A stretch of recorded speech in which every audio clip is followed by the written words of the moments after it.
بسم اللہ الرحمن الرحیم۔ السلام علیکم ورحمۃ اللہ وبرکاتہ۔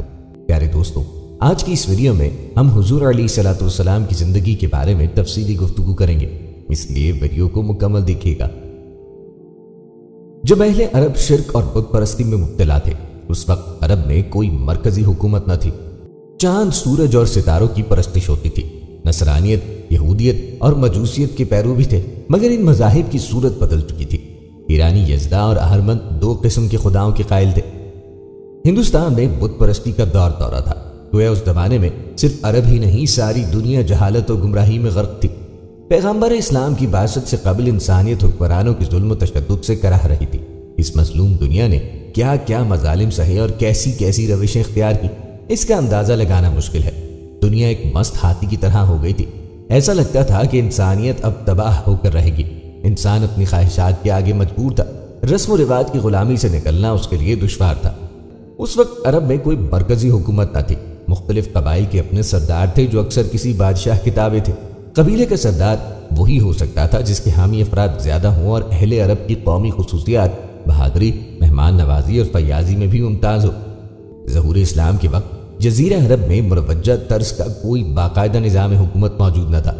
جھگڑوں کے فیصلے کے لیے کوئی عدالت نہ تھی، امن قائم رکھنے کے لیے پولیس کا محکمہ نہ تھا، اور بیرونی حملوں کی روک تھام کے لیے کوئی فوج بھی نہ تھی۔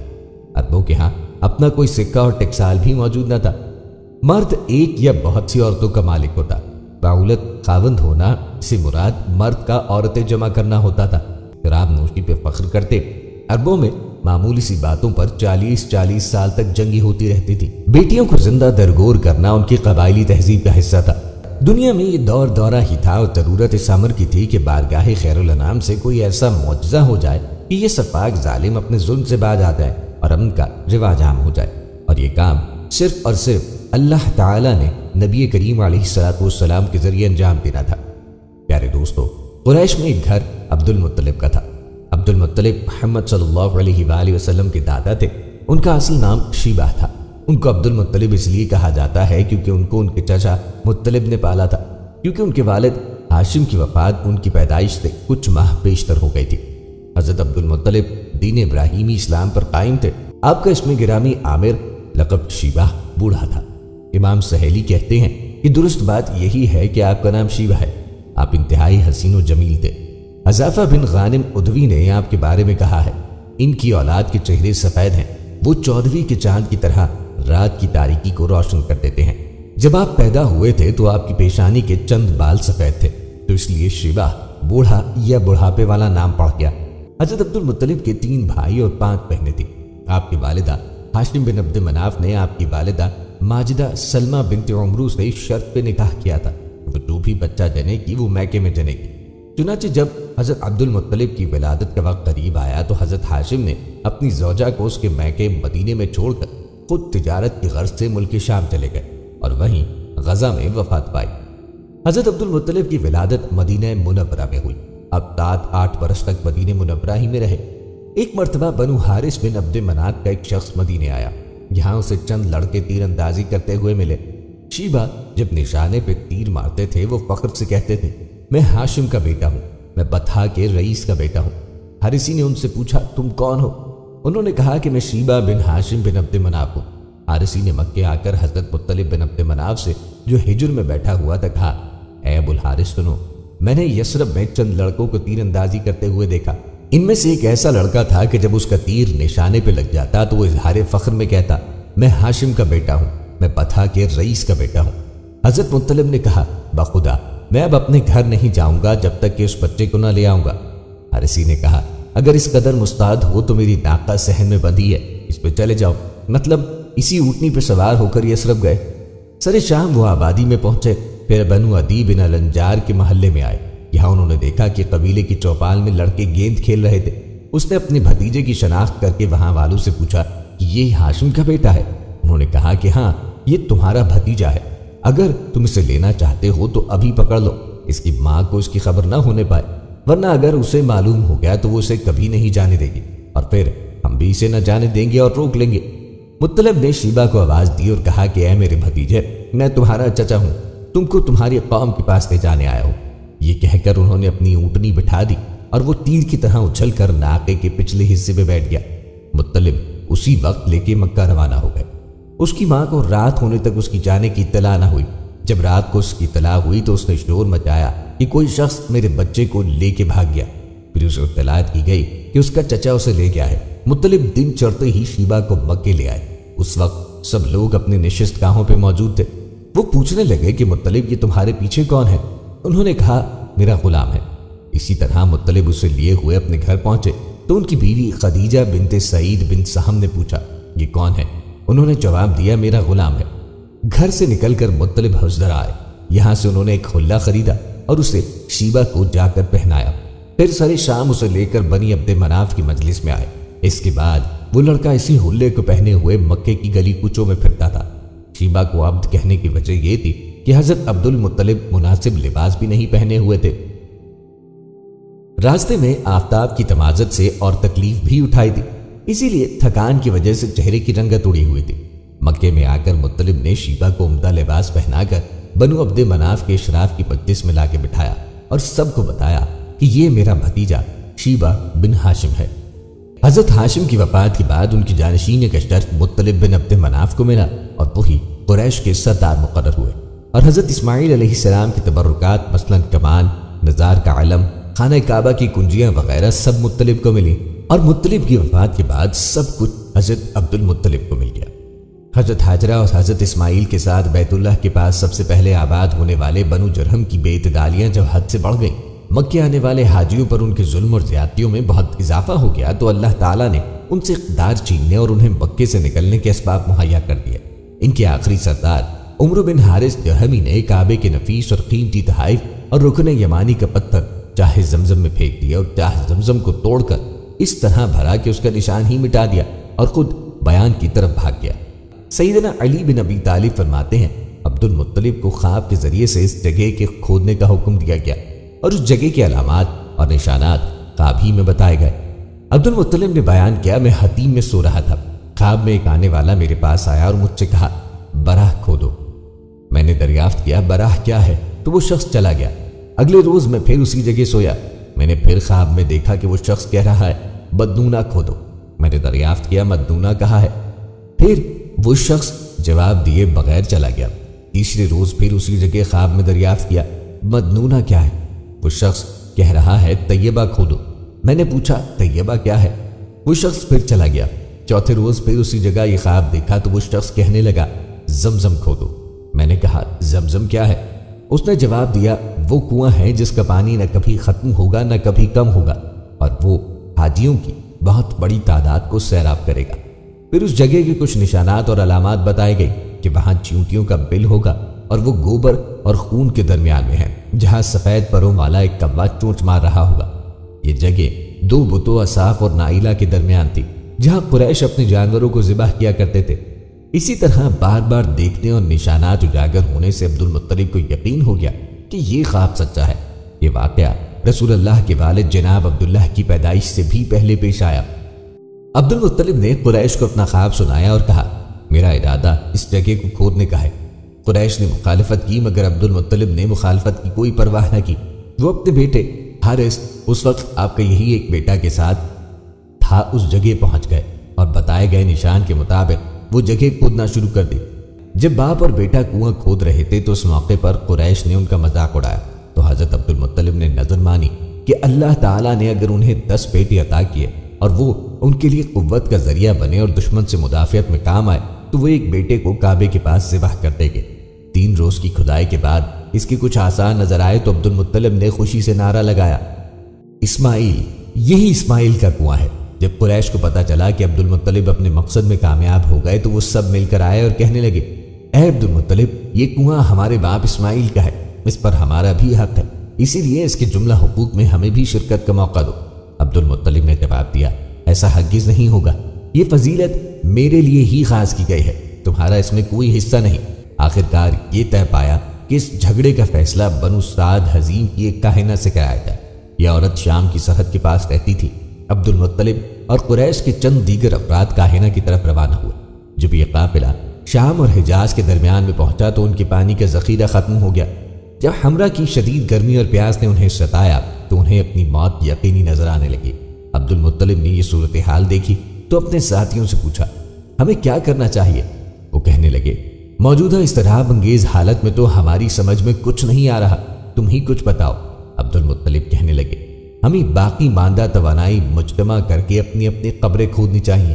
ہم میں سے جو شخص فوت ہو جائے اس کے ساتھی مل کر اسے دفن کر دے، یہاں تک کہ آخر میں جو شخص بچ جائے وہ دفن ہونے سے بھی رہ جائے تو کوئی حرج نہیں۔ سب کے ضائع ہونے سے بہتر یہی ہے کہ کوئی ایک ضائع ہو۔ انہیں موت سامنے دکھائی دے رہی تھی۔ اس کے بعد عبد المطلب نے ان سے کہا، اس طرح بیٹھ کر موت کا انتظار کرنے سے بہتر ہے کہ ہم پانی کی تلاش جاری رکھیں، ہو سکتا ہے اللہ تعالیٰ پانی کی طرف ہماری رہنمائی کر دے۔ وہ اس ارادے سے اپنی سواریوں کی طرف بڑھے۔ جب عبد المطلب نے اپنے اونٹ کو اٹھایا تو اس کے پاؤں کے نیچے سے میٹھے پانی کا چشمہ جاری ہو گیا۔ یہ دیکھ کر سب نے بلند آواز سے اللہ اکبر کہا۔ انہوں نے خود بھی پانی پیا، اپنی سواریوں کو بھی پلایا اور اپنے مشکیزوں میں بھی بھر لیا۔ ابن ہشام کے مطابق زمزم کی کھدائی کے وقت سونے کے 2 ہرن اور کچھ تلواریں اور زریں بھی ملی۔ یہ دیکھ کر قریش نے کہا، اے عبد المطلب، ان چیزوں پر ہمارا بھی حق ہے۔ عبد المطلب نے ان چیزوں میں ان کا حق تسلیم کرنے سے انکار کر دیا اور کہا، اگر تم حصہ لینے پر مصر ہو تو آؤ فال کے تیر نکلوائیں، جس کا تیر نکل آئے وہ حقدار ہوگا اور جس کا نہ نکلے وہ محروم تصور کیا جائے گا۔ انہوں نے پوچھا، یہ فال گیری کیسے ہوگی؟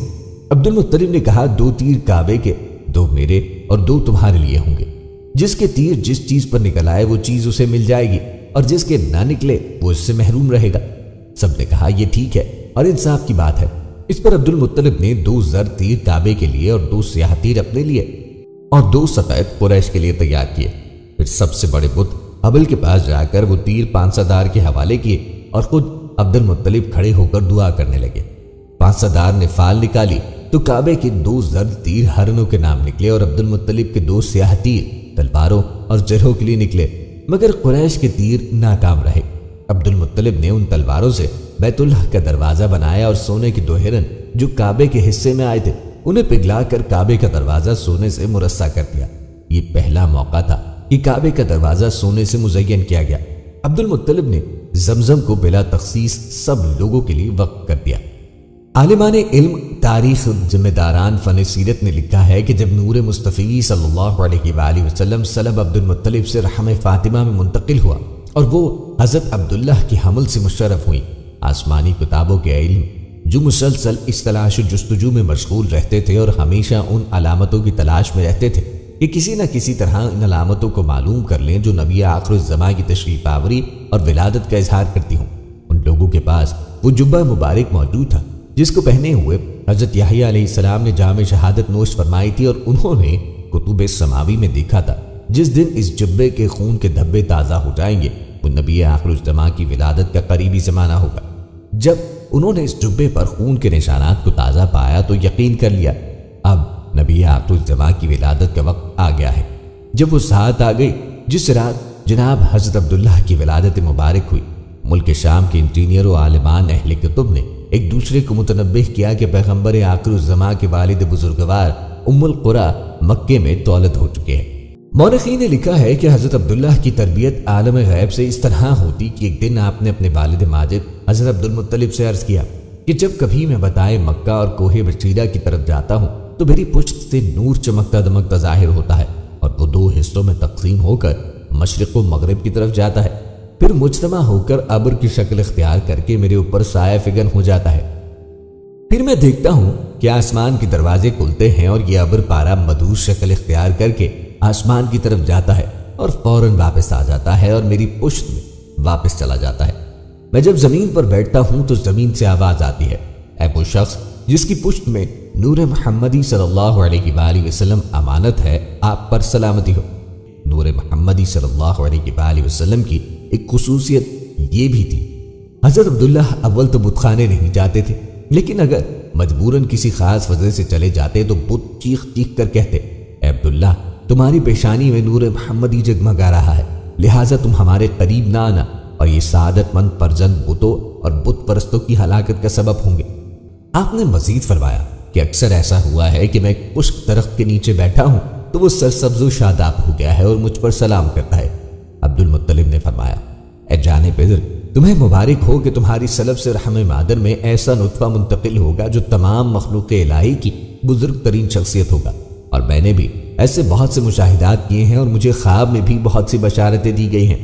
اہل کتاب بعض علامتوں اور نشانیوں سے پہچان گئے تھے کہ نبی آخر الزماں سرور کون و مکان کا وجود گرامی حضرت عبداللہ کے سلب میں ودیت ہے، اس لیے اطراف و اکناف سے وہ آپ کو ہلاک کرنے کی نیت سے مکہ مکرمہ میں آنے لگے۔ یہود کی ایک جماعت جن کی تعداد 70 تھی ملک شام سے مکے کی طرف روانہ ہوئے۔ انہوں نے آپس میں عہد کیا کہ جب تک حضرت عبداللہ کی روح کو قبض عنصری سے آزاد نہ کرا کے لے گئے اور حیات کو موت میں تبدیل نہ کر لے واپس نہ لوٹیں گے۔ ان بدنہاد یہودیوں نے اپنے فاسد ارادے کی تکمیل کے لیے الو کی خاصیت کو اختیار کیا۔ یہ لوگ رات کو سفر کرتے اور دن کو کسی جگہ چھپ کے آرام کرتے ہوئے مکہ مکرمہ پہنچے اور کسی ایسے موقع کی تلاش میں رہتے تھے کہ حضرت عبداللہ کو تنہا پا کر اپنے مقصد کو پورا کر لیں۔ حسن اتفاق سے ایک دن حضرت عبداللہ تنہا شکار کے لیے مکے سے باہر تشریف لائے اور ان بدبختوں نے موقع غنیمت جان کر حملے کے لیے تلواریں نیام سے کھینچ لی۔ یہود کی بدقسمتی کہ اس دن حضرت آمینہ والدہ ماجدہ حضرت وہب بن عبد مناف ظاہری بھی شکار کے ارادے سے نکلے اور ابھی حضرت عبداللہ سے دور ہی تھے کہ انہوں نے تلواروں کی چمک اور کھنک کی آواز سنی۔ عربوں کی روایتی غیرت و حمیت نے اس بات کو گوارا نہ کیا کہ ان کا فرد کسی مپرسی کے عالم میں دشمنوں کے ہاتھے مارا جائے۔ جب انہوں نے حالات کا جائزہ لیا تو انہیں اندازہ ہوا کہ میرے ساتھ چند آدمی ہیں اور دشمنوں کی تعداد کافی ہے۔ ابھی اسی سوچ میں تھے کہ آپ نے دیکھا آسمانی مخلوق ابلک گھوڑوں پر سوار چرخ اطلس فرش زمین پہ اتری اور ان کی انسانی مخلوق سے کوئی شباہت نہ تھی۔ ان بہادر سواروں نے آتے ہی بد کردار یہودیوں پہ حملہ کر کے چھکے چھڑا دیے اور ان کو کیفر کردار تک پہنچا۔ ابن اسحاق سے مروی ہے کہ حضرت عبد المطلب نے زمزم کے کھودنے کے وقت جب قریش کی جانب سے رکاوٹیں دیکھی تو منت مانی تھی کہ اگر انہیں 10 لڑکے ہوں گے اور وہ سن بلوغ کو پہنچ کر قریش کے مقابلے میں ان کی حفاظت کریں گے تو ان میں سے ایک لڑکے کو کعبۃ اللہ کے پاس اللہ تبارک و تعالیٰ کی خوشنودی کے لیے ذبح کر دیں گے۔ جب انہیں پورے 10 لڑکے ہوئے اور انہیں یہ معلوم ہو گیا کہ وہ ان کی حفاظت کریں گے تو ان سب کو جمع کیا اور اپنی نظر کی انہیں خبر دی اور انہیں اللہ تعالیٰ کی نظر پوری کرنے کی دعوت دی۔ انہوں نے اپنے والد ماجد کی بات مانی اور دریافت کیا کہ کیا طریقہ اختیار کیا جائے۔ حضرت عبد المطلب نے کہا کہ تم میں سے ہر شخص ایک تیر لے اور اس پر اپنے نام لکھ کے میرے پاس لائے۔ انہوں نے ایسا ہی کیا اور عبد المطلب کے پاس لائے۔ حضرت عبد المطلب انہیں لے کے کعبۃ اللہ کے اندر حبل کے پاس آئے اور حبل ایک باولی پر تھا اور یہ باولی وہ تھی جس پر بیت اللہ کی نظر و نیاز میں جو چیزیں آئیں وہاں جمع رہتی تھی، اور حبل کے پاس 7 تیر رکھے تھے اور ہر تیر پہ کچھ لکھا ہوا تھا۔ ایک پر خون بہا، دوسرے پر ہاں، تیسرے پر نہیں، چوتھے پر تم ہی میں سے، 5ویں پر تم میں بلا ہوا، 6 پر تم میں سے نہیں، 7ویں پر پانیوں کے متعلق کچھ لکھا تھا۔ حضرت عبد المطلب اس تیروں والے کے پاس آ کر کہا کہ میرے ان بچوں کے یہ تیر ہلا کے نکالو، اور جو نظر انہوں نے مانی تھی اس کی کیفیت بھی اسے سنا دی۔ ان میں سے ہر ایک لڑکے نے اپنا تیر اس کو دیا جس پہ اس کا نام لکھا ہوا تھا۔ ابن اسحاق نے کہا لوگوں کے خیال کے موافق عبداللہ عبد المطلب کے بہت چہیتے فرزند تھے اور یہی دیکھ رہے تھے کہ اگر تیر ان پر سے نکل گیا تو گویا وہ خود بچ گئے۔ جب تیر والے نے تیر لیے تاکہ انہیں حرکت دے کر نکالے تو عبد المطلب حبل کے پاس کھڑے ہو کے اللہ سے دعا کرنے لگے۔ جب تیروں والے نے تیر چلائے تو حضرت عبداللہ کا نام نکلا۔ پھر تو عبد المطلب نے ان کا ہاتھ پکڑ لیا اور چھری لی اور انہیں لے کر اصحاب النائلہ کے پاس آئے تاکہ انہیں ذبح کرے۔ جب قریش نے دیکھا تو وہ اپنی مجلس چھوڑ کر ان کے پاس آیا اور کہا عبد المطلب تم کیا کرنا چاہتے ہو؟ انہوں نے کہا میں اسے ذبح کرنا چاہتا ہوں۔ جب قریش اور آپ کے دوسرے لڑکوں نے دیکھا تو کہا خدا کی قسم اس کو ہرگز ذبح نہ کیجیے گا جب تک آپ مجبور نہ ہو جائیں۔ اگر آپ ایسا کریں گے تو ہر ایک شخص ہمیشہ اپنے بچے کو لایا کرے گا کہ اس کو ذبح کرے، اس طرح نسل انسانی باقی نہ رہے گی۔ مغیرہ بن عبداللہ نے کہا کہ خدا کی قسم ایسا ہرگز نہ کیجیے گا جب تک آپ مجبور نہ ہو جائیں۔ اگر ان کا عوض ہمارے مال سے ہو سکے تو ہم ان کا فدیہ اپنے مال سے دیں گے۔ قریش اور ان کے دوسرے بچوں نے کہا ان کو ذبح نہ کیجیے بلکہ انہیں حجاز لے چلے، وہاں ایک عرفہ غیب کی باتیں بتانے والی ہے جس کا کوئی موکل یا شیطان یا کوئی روح تابع ہے، اس سے دریافت کیجیے۔ اگر اس نے بھی ان کو ذبح کرنے کا حکم دیا تو آپ کو ان کی ذبح کر ڈالنے کا پورا اختیار ہوگا، اور اگر اس نے کوئی ایسا حکم دیا جس میں آپ کے اور اس لڑکے کے لیے اس مشکل سے نکلنے کی کوئی شکل ہو تو آپ اس کو قبول کر لیں۔ پھر وہ سب کے سب وہاں سے چلے اور مدینہ پہنچے۔ لوگوں کا خیال ہے کہ وہاں انہیں معلوم ہوا کہ وہ خیبر میں ہے تو پھر وہاں سے سوار ہو کر خیبر آئے۔ عبد المطلب نے اس عورت کو اپنے اور اپنے لڑکے کے حالات سنائے اور اپنے ارادے کا اظہار کیا۔ اس عورت نے کہا آج تو میرے پاس سے تم لوگ واپس جاؤ، یہاں تک کہ میرا تابع میرے پاس آئے اور میں اس سے دریافت کر لوں۔ بس سب کے سب اس کے پاس سے لوٹ آئے اور عبد المطلب اس کے پاس سے آ کر کھڑے ہو کر اللہ تعالیٰ سے دعا مانگتے رہے۔ دوسرے روز سویرے تب اس کے پاس گئے۔ اس عورت نے کہا، ہاں مجھے تمہارے متعلق کچھ معلومات ہوئی ہیں، تم لوگوں میں دیت کی مقدار کیا ہے؟ سب نے کہا 10 اونٹ، اور واقعتاً یہی مقدار تھی۔ اس عورت نے کہا کہ تم لوگ اپنی بستیوں کی جانب لوٹ جاؤ اور تم اپنے اس آدمی کو، اپنے لڑکے کو 10 اونٹوں کو پاس پاس رکھو اور ان دونوں پر تیروں کے ذریعے قرعہ ڈالو۔ اگر تیر تمہارے اس لڑکے پر تو اونٹوں کی اور بڑھاتے جاؤ یہاں تک کہ تمہارا پروردگار راضی ہو جائے اور اونٹوں پر تیر نکل آئے تو اس کی بجائے اونٹ ذبح کر دو۔ اس طرح تمہارا رب بھی تم سے راضی ہو گیا اور تمہارا لڑکا بھی بچ جائے گا۔ یہ سن کر وہ وہاں سے نکل کر مکہ مکرمہ پہنچے۔ جب سب اس رائے پہ متفق ہو گئے تو عبد المطلب اللہ سے دعا کرنے کے لیے کھڑے ہو گئے اور حضرت عبداللہ کو اور 10 اونٹوں کو وہاں لے آئے، اس حالت میں کہ عبد المطلب حبل کے پاس کھڑے ہو کر اللہ عز و جل سے دعا کر رہے تھے۔ پھر تین نکالا گیا تو حضرت عبداللہ پہ نکلا تو 10 اونٹ زیادہ کیے اور اونٹوں کی تعداد 20 ہو گئی۔ اس طرح بڑھتی بڑھتی جب اونٹوں کی تعداد 100 ہو گئی تو تب جا کر تیر اونٹوں پہ نکلا۔ وہاں پر موجود قریش اور دوسرے لوگوں نے کہا، اے عبد المطلب، اب تم اپنے رب کی رضامندی کو پہنچ گئے۔ عبد المطلب نے کہا، اللہ کی قسم ایسا نہیں، یہاں تک کہ 3 وقت اونٹوں پر ہی تیر نکلے۔ پھر یہ عمل 3 بار کیا گیا اور ہر بار ہی تیر اونٹوں پہ نکلا۔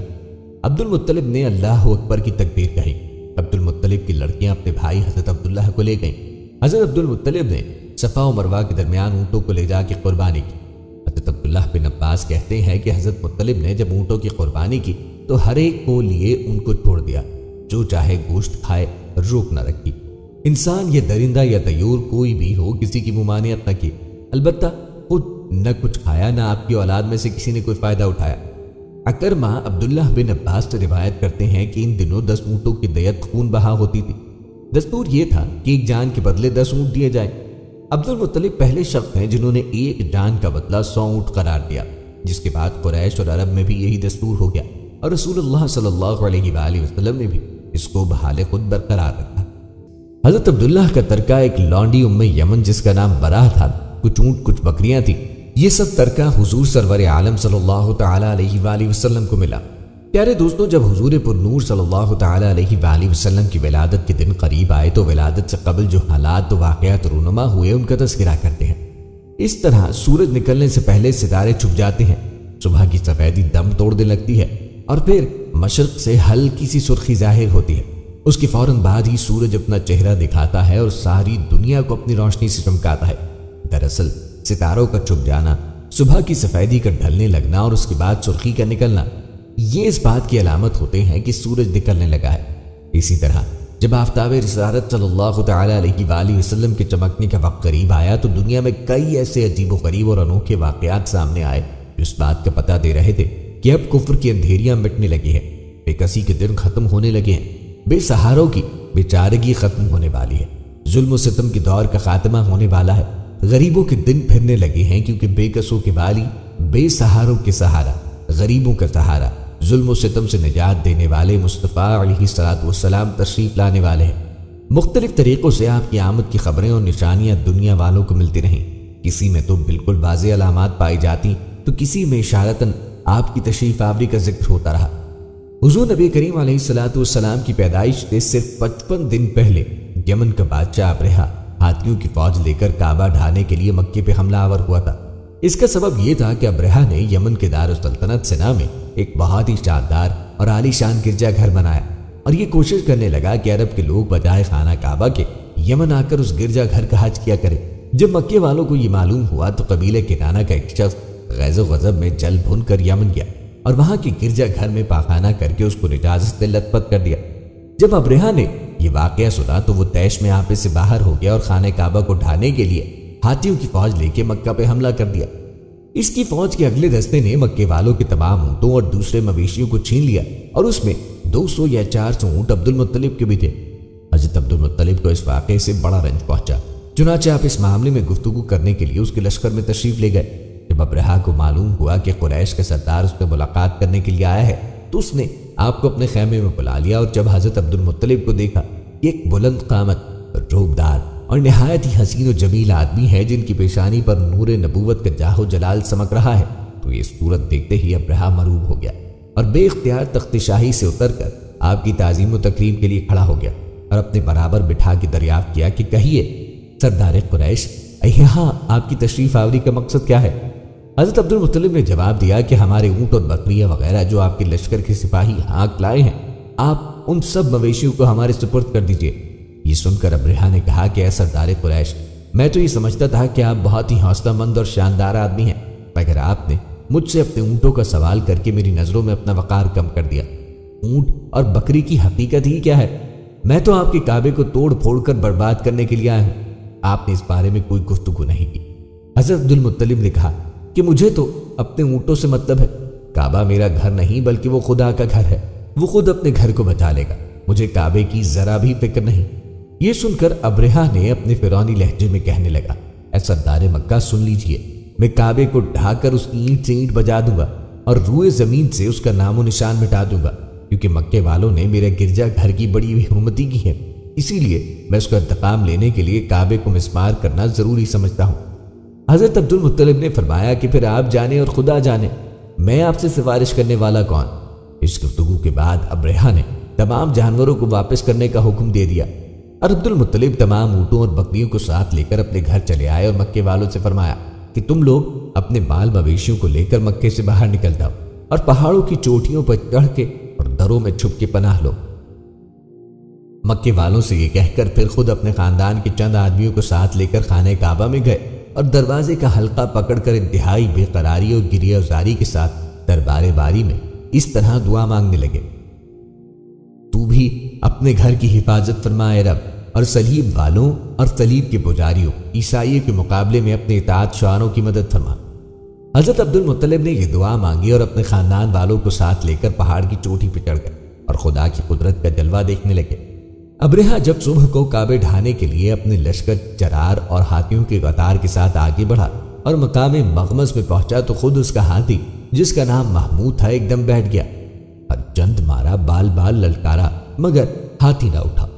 اسی حال میں قہر الہی ابابیلوں کی شکل میں نمودار ہوا اور ننھے ننھے پرندے جھنڈ کے جھنڈ جن کی چونچ اور پنجوں میں تین تین کنکریاں تھی سمندر کی جانب سے حرم کعبہ کی طرف آنے لگے۔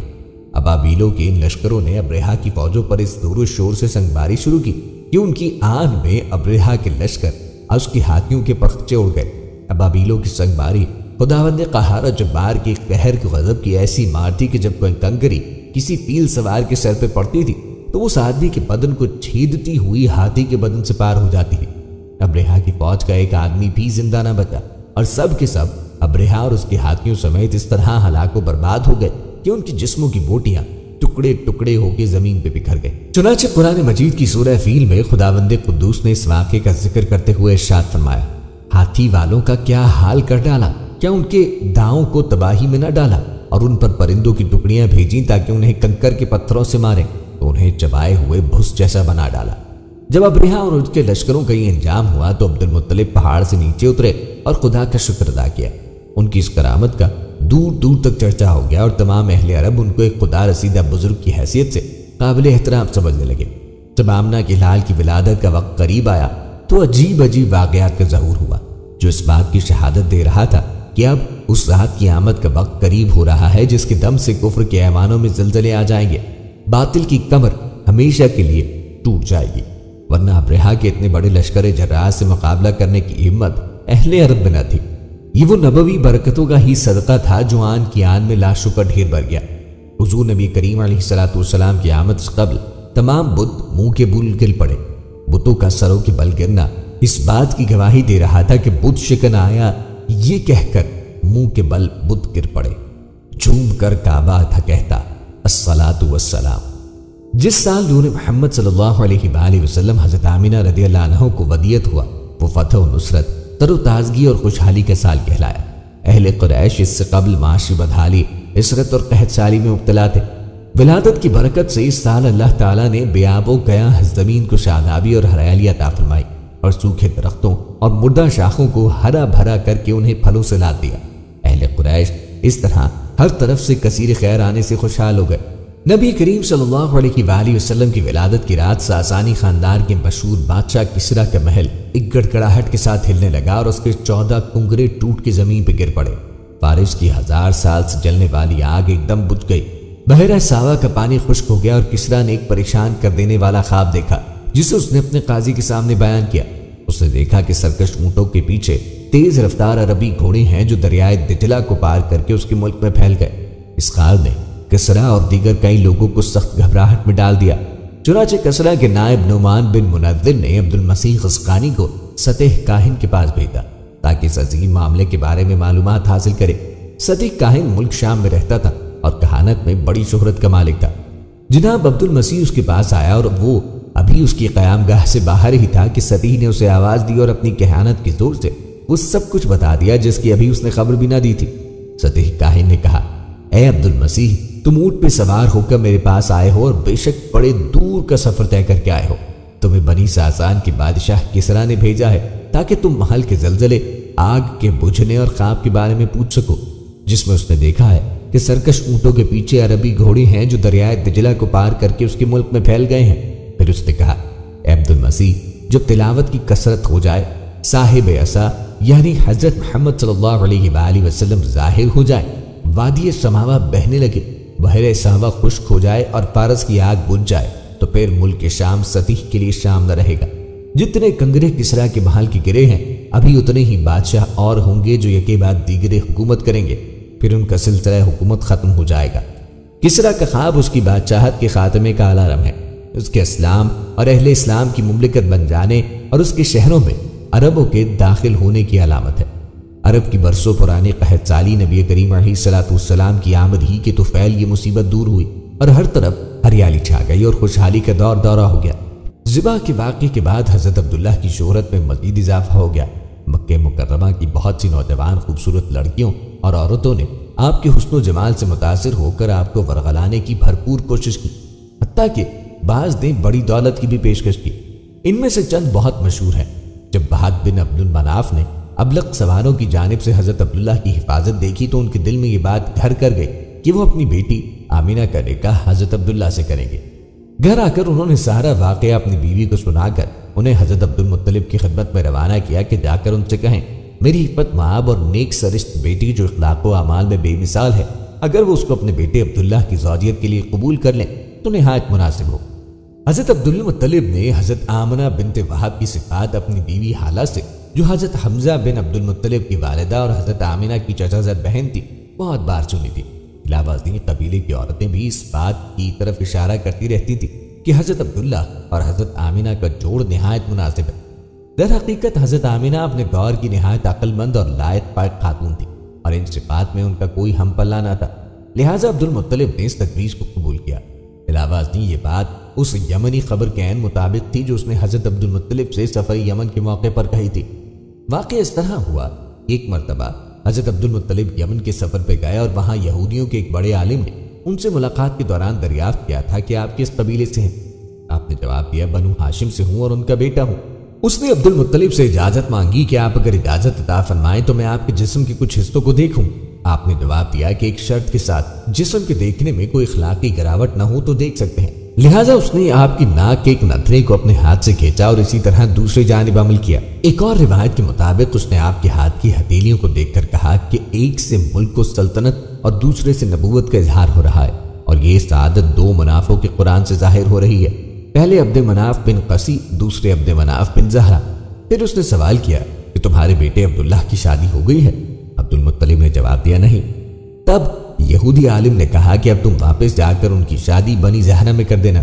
جب حضرت عبد المطلب مکے آئے تو یہ بات مشہور ہو چکی تھی کہ وہاب بن عبد مناف عبداللہ سے اپنی بیٹی کی شادی کرنا چاہتے ہیں، اور اس سلسلے میں کارکنان قضاء و قدر نے یہودیوں والا قصہ اس کا سبب بنا دیا۔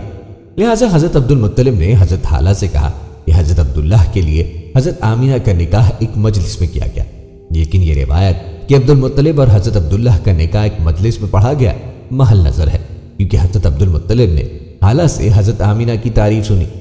ابن اسحاق نے کہا ہے کہ میرے والد اسحاق بن یسار نے بیان کیا کہ حضرت عبداللہ اپنی ایک ہی بیوی کے پاس جو آمنہ بنت وہاب کے علاوہ تھی کیچڑ کا کچھ کام کر کے گئے، اور آپ کو کچھ کیچڑ بھی لگی ہوئی تھی۔ انہیں اپنے پاس بلایا تو کیچڑ کے آثار دیکھ کر انہوں نے آنے میں دیر کی، تو ان کے پاس آپ چلے اور وضو کیا اور جو کیچڑ لگی تھی دھو ڈالی۔ پھر آمنہ کے پاس جانے کے ارادے سے نکلے اور اس بی بی کے پاس سے گزرے۔ انہوں نے آپ کو اپنی طرف بلایا تو آپ نے ان کے پاس جانے سے انکار فرما کر حضرت آمنہ کی جانب قصد فرمایا۔ ان کے پاس آئے اور ہم بستری کی تو محمد رسول اللہ صلی اللہ علیہ وآلہ وسلم کا حمل ہو گیا۔ پھر جب حضرت عبداللہ اس بی بی کے پاس گئے اور ان سے کہا کیا تمہیں کچھ رغبت ہے؟ انہوں نے کہا نہیں۔ آپ جب میرے پاس سے گزرے تو آپ کی آنکھوں کے درمیان ایک چمک تھی، اسی لیے میں نے آپ کو بلایا تھا، لیکن آپ نے میرے پاس آنے سے انکار فرمایا اور آپ آمنہ کے پاس چلے گئے اور اس چمک کو انہوں نے لے لیا۔ بعض روایات کے مطابق یہ جمعہ کی رات تھی۔ حضرت آمنہ کی شب زفاف میں 200 عورتیں رشک و حسد سے مر گئیں اور بہت سی عورتیں امراض قلب میں مبتلا ہوئی۔ اس انتقال نطفہ کی رات ملائکہ نے جشن منایا۔ جبرائیل امین نے فرش زمین پہ آ کر بام کعبہ پہ ہلالی پرچم لہرایا اور خطہ ارض کو بشارت دی کہ آج نور محمدی صلی اللہ علیہ وآلہ وسلم صلب پدر سے رحم مادر میں منتقل ہو گیا ہے، تاکہ افضل الخلائق پیدا ہوں اور تمام امتوں سے بہتر و برتر شخصیت دنیا میں تشریف افزائی فرمائے۔ اسی رات ابلیس لعین کا تخت الٹ گیا اور یہ مردود بارگاہ الہی میں 40 دن بحر و بر میں مارا مارا پھرتا رہا اور پڑتے غم و کثرت و غیظ و غضب میں سیاہ سوختہ ہو کر کوہ بقیس کے دامن میں آ کے رونے لگا۔ حضرت عبداللہ بن عباس سے یہ روایت سند صحیح کے ساتھ مروی ہے۔ جس رات نور محمدی صلی اللہ علیہ وآلہ وسلم حضرت آمنہ کے سپرد ہوا، اس کی تمام کاہنوں کو اطلاع ہوئی اور وہ ایک دوسرے سے مشورے کرنے لگے۔ مشرق و مغرب کے چرند و پرند اور بحری جانوروں نے ایک دوسرے کو مبارکباد دی کہ وہ وقت آنے والا ہے جبکہ خطہ زمین نور مصطفی سے منور ہو جائے گا۔ قریش کے پالتو جانوروں نے آپس میں کہا کہ جناب آمنہ نور مصطفیٰ صلی اللہ علیہ وآلہ وسلم سے مشرف ہو گئی ہیں اور ان سے ایسی شخصیت ظہور میں آئے گی جو زمین کی امین اور اس کی ظلمت کو دور کرنے والی ہوگی۔ یہ بھی کہا گیا کہ تمام دنیا کے بت دوسری صبح سرنگو پائے گئے۔ ابلیس لعین کا تخت پلٹ گیا اور دوسرے بادشاہوں کے تخت سرنگو ہو گئے۔ صاحب اقتدار حاکموں اور بادشاہوں کی زبانیں گفتگو سے قاصر اور گنگ ہو گئی۔ حضرت عبداللہ قریش کے قافلے کے ساتھ بغرض تجارت ملک شام گئے۔ دوران سفر بیمار ہو گئے۔ واپسی پر یہ قافلہ مدینہ منورہ کے پاس سے گزرا تو حضرت عبداللہ بیمار ہونے کی وجہ سے مدینہ ہی میں اپنے والد عبد المطلب کے ننیال بنو عدی بن نجار کے ہاں ٹھہر گئے۔ قافلہ مکے پہنچا تو حضرت مطلب نے اپنے بیٹے کے بارے میں دریافت بتایا۔ قافلے والوں نے بتایا وہ بیمار تھے، اس لیے واپسی پہ مدینہ ٹھہر گئے۔ حضرت عبد المطلب نے اپنے سب سے بڑے بیٹے حارث کو عبداللہ کی خبر لینے کے لیے بھیجا، لیکن حضرت حارث بن عبد المطلب کے پہنچنے سے پہلے حضرت عبداللہ فوت ہو چکے تھے اور انہیں دار النابغہ میں دفن کر دیا گیا تھا۔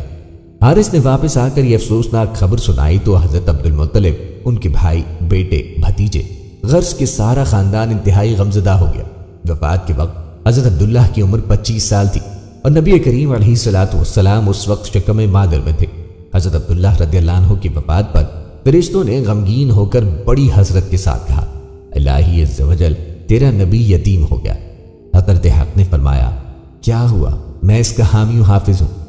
حضرت سیدہ آمینہ خاتون کے لیے شوہر نامدار کا سانحہ ارتحال ناقابل برداشت تھا کہ ابھی شادی خانہ آبادی کو آخر عرصہ ہی کتنا گزرا تھا۔ آپ کے قلب انور پر اس قدمے کا اس قدر اثر ہوا، اس کا اندازہ آپ کے ان اشعار سے ہوتا ہے۔ حضرت آمینہ فرماتی ہے، ہاشم کا ایک فرزند بطحا کی جانب جا کر چاند کی طرح چھپ گیا۔ وہ لحد میں بہادر جوانوں کے شور و غل کے ساتھ جا کے سو گیا۔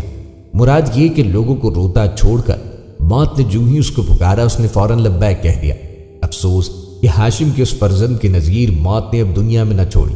اس کے دوست شام کے وقت اس کی لاش کو اٹھائے جا رہے تھے اور وہ ذراہ محبت و عقیدت کاندھا بدلتے اور اس کے اوصاف بیان کرتے چلے جا رہے تھے۔ اگرچہ موت نے ان کو ہم سے دور کر دیا ہے، مگر اس میں تو شک نہیں کہ وہ بہت زیادہ سخی اور غریبوں کے ازحد ہمدرد تھے، یعنی ان کے دلوں سے ان کی یاد تو نہیں نکل سکتی۔ حضرت آمنہ رضی اللہ عنہا کے بدن مبارک سے ایک ایسا نور نکلا جس سے بصرہ کے محل روشن ہو گئے۔ محدث ابو نعیم نے اپنی کتاب دلائل النبوہ میں حضرت عبداللہ بن عباس رضی اللہ تعالیٰ عنہما کی روایت سے یہ حدیث بیان کی ہے کہ رات نور نبوت حضرت عبداللہ کی پشت اقدس سے حضرت آمنہ کے بطن مقدس میں منتقل ہوا۔ روئے زمین کے تمام چوپایوں خصوصاً قریش کے جانوروں کو اللہ نے قوت گویائی عطا فرمائی اور انہوں نے بزبان فصیح اعلان کیا کہ وہ مقدس رسول شکم مادر میں جلوہ گر ہو گیا جس کی سر پر تمام دنیا کی امامت کا تاج ہے۔